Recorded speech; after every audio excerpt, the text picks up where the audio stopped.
Hello, hello. Welcome back to another day of playing with our art supplies. Today we are making this very accessible, very easy, cute little flower, this kind of doodly flower. I love this. You're going to be surprised at how easy this is to make. I'm going to set this aside so we can kind of keep an eye on it. This channel, if you want to go directly to the how-to, skip to the chapter, you'll see that.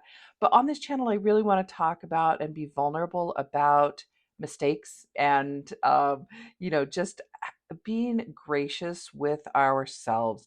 So just getting right into it, I was going to have this showing up on the page as I painted, and I accidentally put it on the right side instead of the left side. So my hand would have been over here, and that's just an example of, sometimes we do things, I don't want to say wrong, but not how we intended. So I am going to set this aside so that I can keep an eye on it, and hopefully you can keep an eye on it too. Every once in a while I may just pop it up.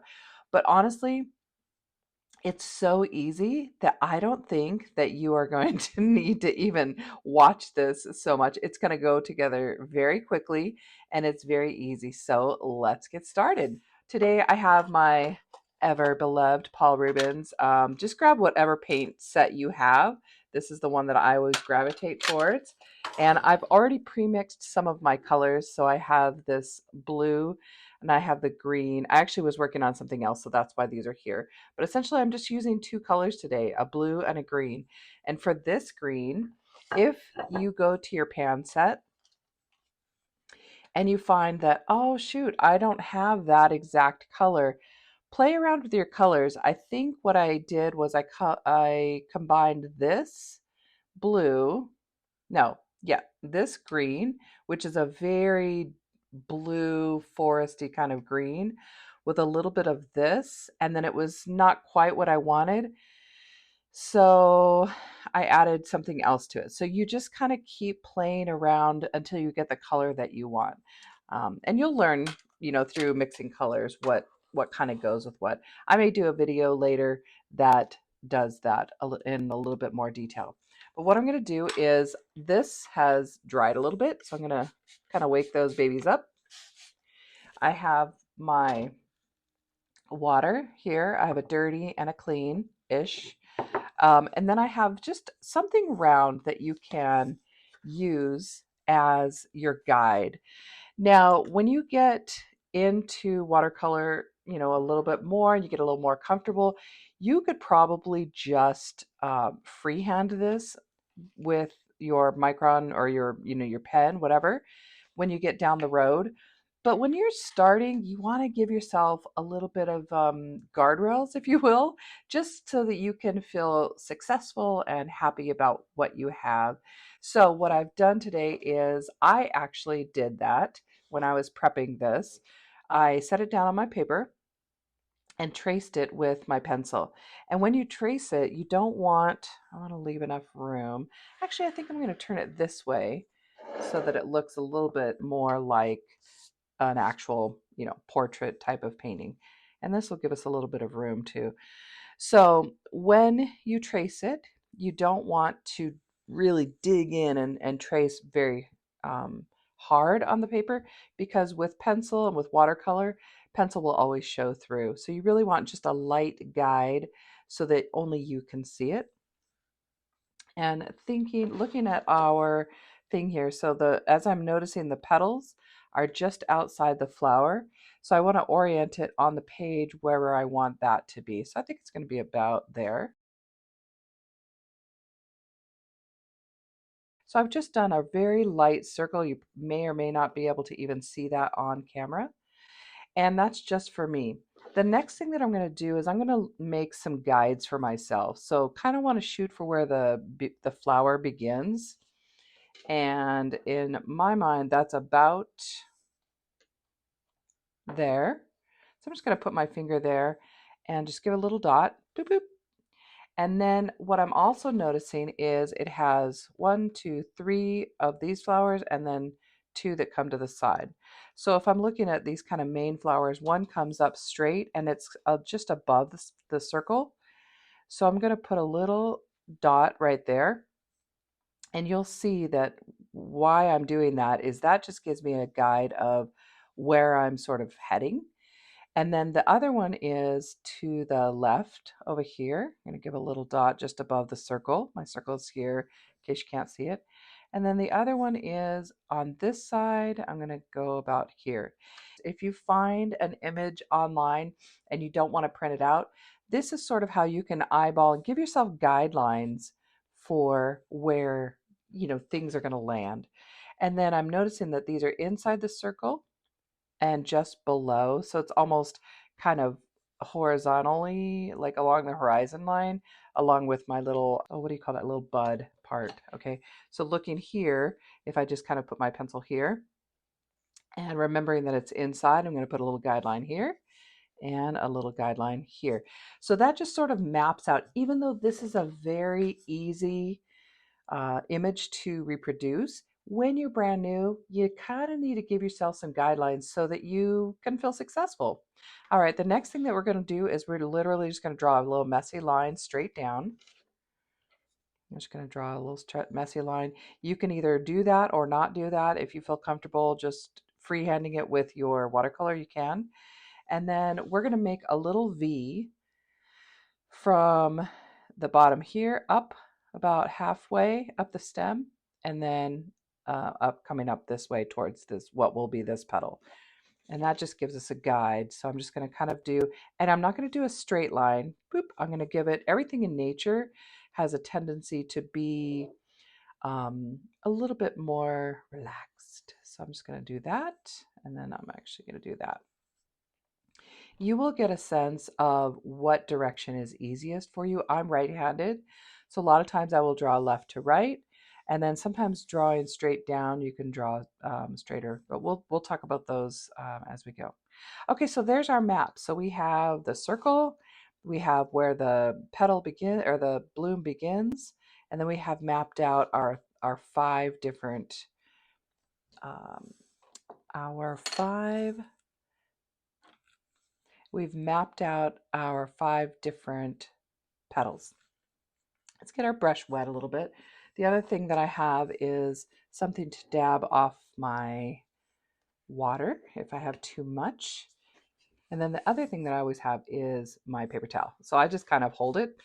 It's I don't know if it's like a safety net for me or what, but let's get started. I'm going to pick up some of my blue that I have mixed here. And what I want you to do is load your brush. And then don't be too fussy about it. Literally, I just want you to kind of be relaxed and free flowing. I'm going to start at this center and I'm going to basically do a rough upside down triangle, if you will. Starting from here, I'm going to kind of come up here. As I'm going around, I am going to be very relaxed. I'm not going to try and do it exact because this style is very loose and very relaxed. So again, just picking up my loaded brush and I'm kind of swirling it around here. I've got it loaded up with some pigment. This is the first layer and we are going to do wet into wet today, if you've heard me talk about that before. And what that means is I'm going to put the first layer down and then I'm going to come back to my paints and I'm going to grab some more straight color and sort of lay that in as well. So let's do this. See, and that's an example of being a little too precise, but that's okay. I'm going to go with it. And then remembering that this is just the first layer. Okay. And it's gone a little bit dry. So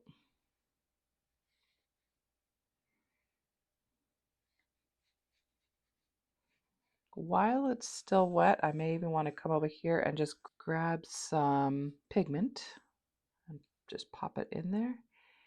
I am in a very dry climate, so my things tend to dry. You'll get used to what your area looks like. Okay, I just wanted to make it a little bit wetter.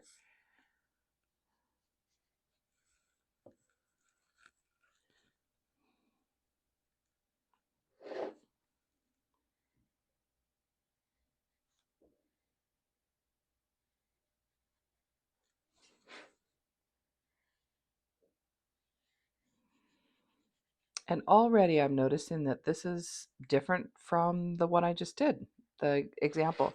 And we don't want to be too fussy. It's art. So don't try to control it so much. That is part of what I love about watercolor is that you do have to have some sense of, letting go and just kind of relaxing. So just kind of drop in some of that darker color. And every piece is going to be different. So this is what's fun. It's going to be a little bit different. You're going to try and recreate it. And if you don't want to do blue, do pink, do purple, do orange, whatever you want, whatever makes your heart happy. Okay. So that's just a rough drop in of the blue. So that's our first layer. Don't feel like you have to try and finish the whole thing. You'll see how it all comes together. The next thing that I'm going to do is I'm going to create this little, not trying to cheat, but I did start with the wrong brush. So I'm actually going to use this smaller brush. This is a 6. So I'm going to grab some of this because I'm noticing that this is the big area. If you have one brush, you can definitely accomplish it with just that one. I'm going to start here and I'm just going to draw my line straight down.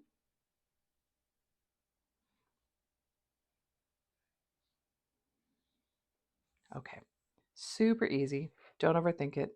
It's a little straighter for my taste than I'd like, but with the little leaves, what we're going to do, if you're looking, they're just little dots. So you can, depending on your brush, you may just set it down on its side. Or if you want it to be a little more controlled, you can actually draw it in, whatever works for you. Play around, find out what your brush does. Everybody's equipment and tools are different.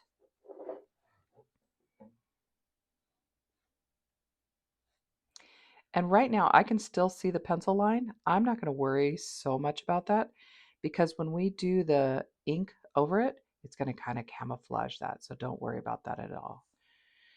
But the easy way, like I said, is to, if your brush will allow it, is to just, whoop, that was a lot of water. Pull some of that off. The easy way is to just kind of lay it down. A lot of times that'll give a little stamp of the shape that we're looking for. But I'm actually using the tip of the brush to create those petal shapes. And again, don't be too fussy and practice. If you do the first one and you're like, oh, that is not what I wanted it to look like, try it again. So for this little bud, I'm sure there's a technical term for it, the beginning of the flower, I'm just thinking kind of an upside down triangle, but round. So a little bit roundy and then kind of coming down like that. And this is what I love about the loose style is that you don't have to be, you know, anatomically perfect with these flowers. So you can either let it dry or make it dry, as one of my favorite artists says. So we're going to actually make it dry.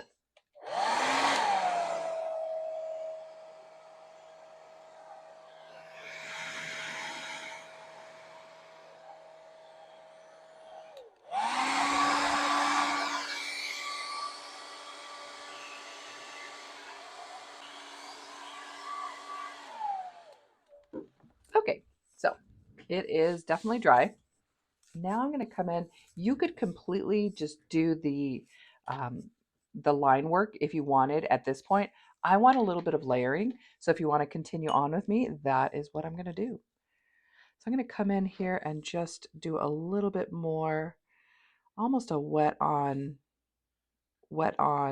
dry paper because it's dry. I'm just going to give it a little bit more detail.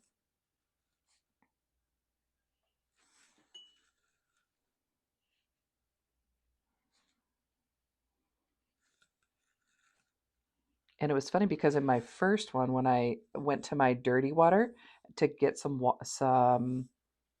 just some water, it grabbed some of the green from here, and I was like, "Ooh, I think I like that." So be open to happy accidents, as Oh, what's his name? The painter. It just left my mind. Bob Ross. Be open to happy accidents, as Bob Ross would say, right? So,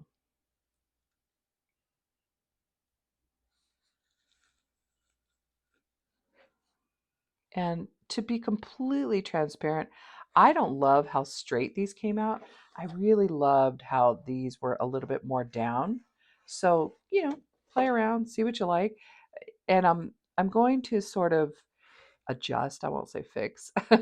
I'll adjust that a little bit in my line work. And again, that's what I love about that style of line and wash is that sort of covers a few multitude of sins. So that's just adding a little bit of dimension and depth.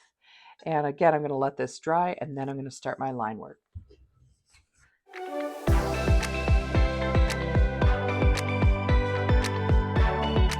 Okay, so see how easy that comes together? It comes together so quickly. So our next step is to create all of these lovely little lines. And I'm going to show you, it looks a little daunting because you're like, how do I get behind there? How do I make it look perfectly imperfect and kind of messy and sloppy? And I'll show you how. So I'm going to put this back on as my guide. And I'm actually going to stand up so I can see and kind of place it back where it was. When I use this, I'm going to not have a heavy hand on my first pass. And what I'm going to do is watch for where these petals are. See where the petals kind of overlap the circle? I'm just going to kind of go in between those petals. And then I'm going to give kind of a perfectly imperfect little pass at this. I'm really just kind of holding it very lightly and just kind of going around the circle. So that is my first pass. You probably might not even be able to see it. Let me see if I can come in closer. There we go. Okay, hopefully you can see that a little bit more. Now, instead of putting it exactly where it was, I'm just going to shift it a little bit. Okay, not that much. But I'm going to come around and just kind of offset it just a little bit. And that way we're going to get this little messy, scrappy circle around here.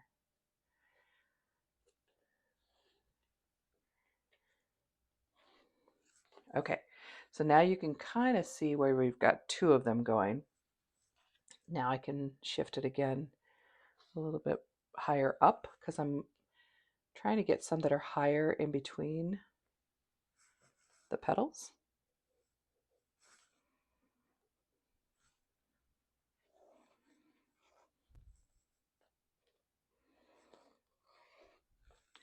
I shifted it over here on the bottom because I didn't want it quite so much into my circle. So once you have, I'll shift it here. Once you have your guideline, if you will, okay, you have a decent circle so that it's, pretty circular, with the help of our, whatever you're using. It could be a jar, it can be a tape roll, whatever you have. Then you can come in and start to freehand in between and make it look like, oh yeah, I know how to draw circles. Look at me. And I'm actually going to turn it a little bit so that, because I told you, like, typically I can draw easier with circles coming from the top down. So I'm just going to fill in some of these little spots. You don't have to do it so much.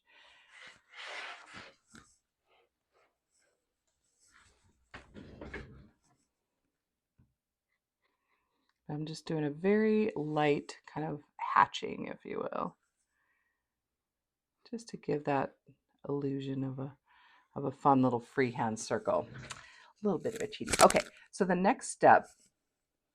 Okay, so the next step is going to be drawing around our petals. So I'm going to start here and I'm going to come up here. And again, this is where you really define that petal. So don't worry if you didn't super love, like I don't super love mine, but now's your chance to really say, hey, no, this is exactly what I wanted mine to look like. And I'm going to go around. If it's too light, I'm going to grab a thicker pen. And I'm already seeing it's It's a little bit light, but I'm okay with that. I think it shows up all right. When you draw your petals, try to overlap some of them. Don't be so precise where they're distinct and not overlapping. If you overlap them, they look a little bit more realistic. So on this one, I'm going to go around and into the other guy. And did you notice that I just kind of went like that around the edge? I did that on purpose because that's a lot of times how flowers actually, petals look a little organic, right? We want it to look realistic-ish. I said we're not doing realistic, and then I said we want it to look realistic. The other thing that I want you to think about is it's okay to go outside the lines because this style of this artistic, impressionistic, it's okay and actually looks nicer if you go a little bit outside, okay?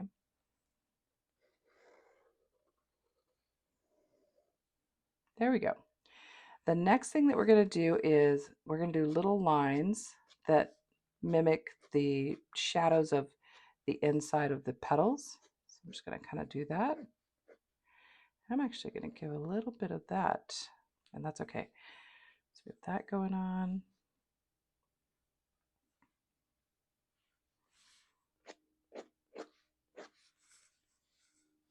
And then I'm also going to give a little bit of a outline of that guy. And you can even see, I totally biffed, connecting these. I'm just going to do that. It's art.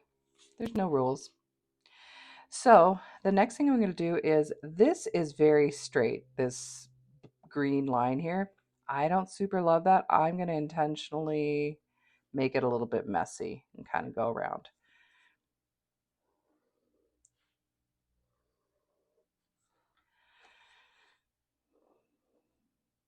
As you'll notice on these petals, on these little leaf shapes, I'm going to intentionally go outside on some, not exactly outline them. So kind of, just let it be free flowing. And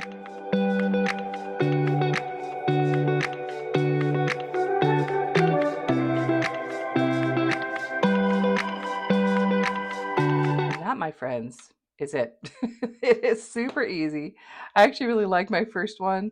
The other one's okay too, but have fun with this. Do different colors and let me know if you do it. Put it in the comments if you're interested in trying, or let me know if there was anything that you had a question about, or anything that if you liked it, or any suggestions that you have for other videos. All right, we'll see you next time, guys. All right, love ya. Take care. Bye.